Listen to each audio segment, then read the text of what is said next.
Hari ini adalah hari ibu. Semua temanku pulang sekolah lebih cepat demi merayakan hari ini bersama ibu mereka. Namun aku hanya terdiam dan duduk di pojok karena aku tak punya ibu. Suatu hari bu guru memanggilku ke kantor gurunya. Aku pun langsung bergegas untuk menemui bu guru. Ternyata sesampainya di kantor guru, beliau memberitahuku bahwa saya tahu di mana ibumu berada. Jadi kamu bisa merayakan hari ibu hari ini. Yang benar, Bu. Dalam perjalanan menuju ke sana, aku mendapat banyak gangguan seperti suara misterius dan lainnya. Aku takut, sangat takut. Harusnya ini benar kan alamatnya? Aku mengetuk, tapi tak ada yang membukakanku pintu. Ternyata pintu itu tak dikunci. Lalu aku masuk dan mendengar suara dari sebuah kamar. Aku sangat senang karena aku yakin ibuku pasti ada di dalam sana. Tapi setelah aku buka ternyata... Astaga. Aku adalah seorang murid peringkat terakhir di kelas dan hanya punya satu teman, namanya Keisha. Dia selalu mendapat peringkat 1. Kami dicap sebagai berbanding terbalik. Sebenarnya aku malu mendengarnya karena aku memiliki peringkat terakhir. Suatu hari Keisha menawariku sebuah minuman, tapi botol yang diberikannya terlihat bercahaya dan tak seperti biasanya. Ini apa, Kei? Kok aneh banget bercahaya gitu? Kataku.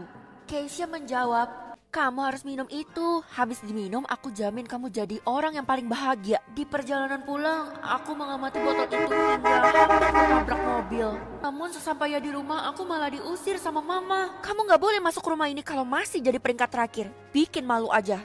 Mendengar ucapan itu, aku langsung sedih dan kabur keluar dengan membawa tas sekolahku. Namun aku teringat kata Keisha tentang botol ini. Aku harus minum air dari botol ini kan? Sebenarnya botol ini akan merubah aku menjadi seperti apa?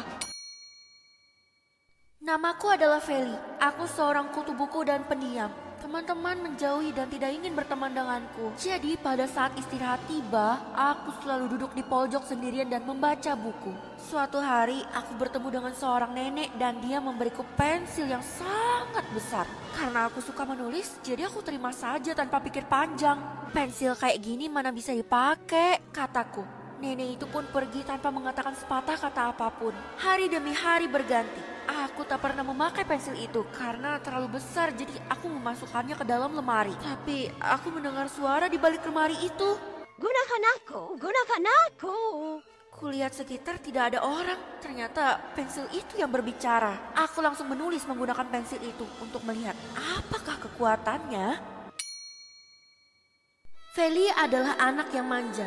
Ia selalu diantarkan ke sekolah oleh mamanya dengan jalan kaki. Sesampainya di sekolah, Feli pun mulai memasuki kelas dan bertemu orang-orang yang sering membulinya. Feli ketakutan.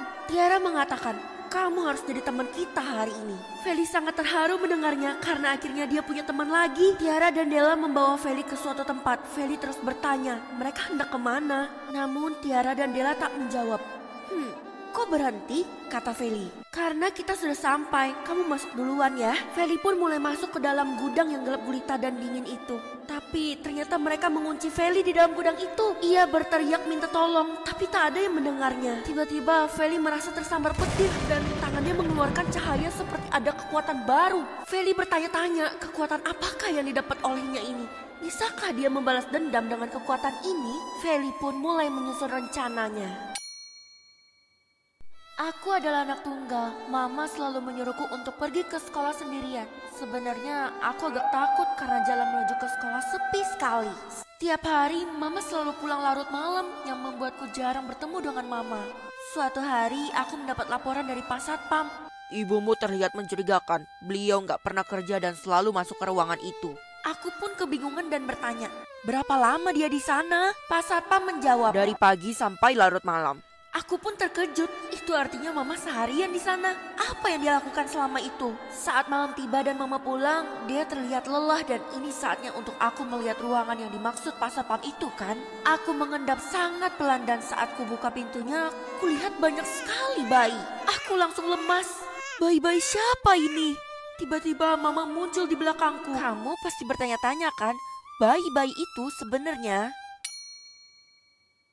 Aku selalu pergi ke sekolah tanpa menggunakan make up karena aku tak punya cukup uang untuk membelinya. Semua temanku tampil cantik dengan make up yang mereka gunakan. Terkadang mereka mengataiku jelek karena aku tak pakai make up. Bahkan para cowok pun enggan untuk mendekatiku karena mereka merasa aku tak cantik. Suatu hari aku mencoba pergi ke tempat dukun. Dia adalah seorang yang sangat misterius karena dia tak ingin menampakkan wajahnya. Tapi yang penting dia bisa membantuku kan. Keesokan harinya aku pun pergi ke sekolah dan semua orang tercengang karena walaupun aku tanpa make up aku bisa tampil cantik.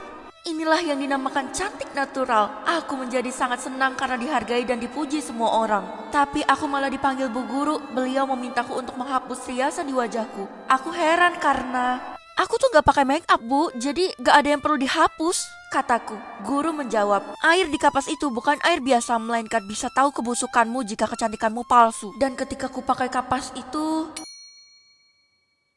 aku bersekolah di sekolah sihir. Semua temanku punya sihir yang berbeda dan mereka sangat menguasainya. Bahkan mereka sering bermain-main dengan sihir itu. Namun berbeda denganku. Aku tak punya sihir apapun. Aku mencoba mengeluarkan sihir yang kupunya namun tak berhasil. Alhasil aku selalu diasingkan oleh guru-guru. Bahkan nilai ujianku selalu 0 dan akhirnya mereka memarahiku. Kamu ini bagaimana mau berkembang kalau sihir aja gak punya? Saat aku pulang pun aku dimarahi sama mama. Soalnya aku gak bisa membanggakannya. Mama capek lihat nilai kamu 0 mulu, katanya. Aku menjawab, terus aku harus gimana dong, Ma? Mama berpikir dan akhirnya memutuskan untuk membawaku ke suatu tempat. Aku tak tahu mau dibawa kemana karena ini mamaku, jadi aku percaya saja. Ternyata aku dibawa ke penyihir terkenal di kota kami. Penyihir itu mempersiapkan banyak sesajen yang membuatku bingung. Tiba-tiba aku pusing dan kerasukan dan penyihir itu langsung berkata, mulai sekarang ini adalah jati dirimu. Aku memiliki keluarga yang utuh sejak 2024, jadi tahun 2024 adalah tahun yang paling berkesan bagiku. Selama ini aku tidak merasa ada yang salah. Pagi pamit ke sekolah, siang pulang ke rumah, dan malam tidur.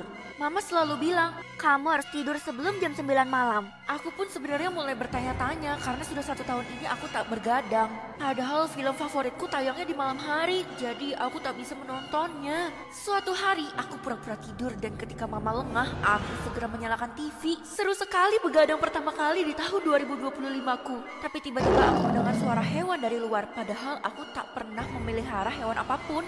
Aku pun pergi keluar dan mencari suara itu karena aku takut itu adalah suara maling. Suaranya dari kamar mama. Aku pun membuka kamar mama dengan berani dan pelan. Ternyata di dalam kamar itu ada mama yang telah berubah menjadi singa. Aku pun langsung ketakutan dan gemetaran hingga tak sengaja menjatuhkan minuman yang kupegang.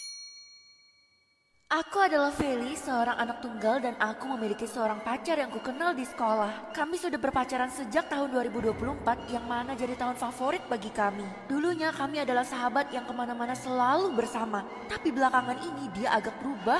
Aku tak tahu kenapa dia begitu. Suatu hari dia mengajakku bertemu di UKS. Mulai sekarang selama istirahat kita nongkrong di UKS aja.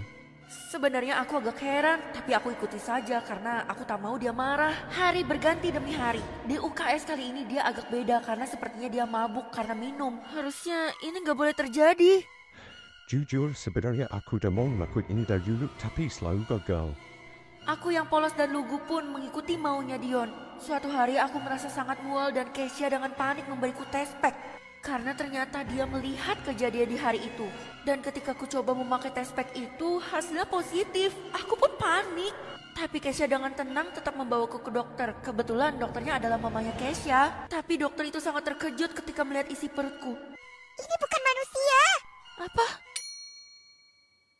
Aku adalah Feli yang telah menjadi seorang penyanyi sejak 2024. Jadi itu adalah tahun yang paling berkesan bagi diriku. Namun aku selalu pindah-pindah sekolah karena tak ada sekolah yang cocok denganku.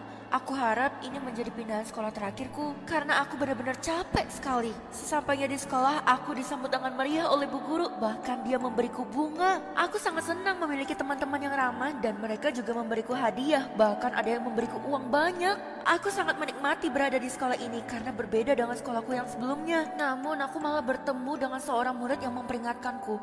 Kamu harus keluar dari sekolah ini secepatnya. Aku bingung, apa maksudnya? Kataku. Dia pun pergi tanpa sepatah kata apapun. Waktu terus berjalan dan bu guru memintaku untuk ikut ke suatu ruangan. Aku pun ikut karena aku sudah percaya dengan beliau. Sesampainya di sana aku bingung karena banyak sekali peralatan bedah. Sebenarnya kita mau ngapain, Bu? Sekarang sudah saatnya kita bebaskan pita suaramu. Aku sangat syok. Ternyata guru ini mau mengambil pita suaraku. Aku sangat panik dan terkejut hingga pingsan di tempat.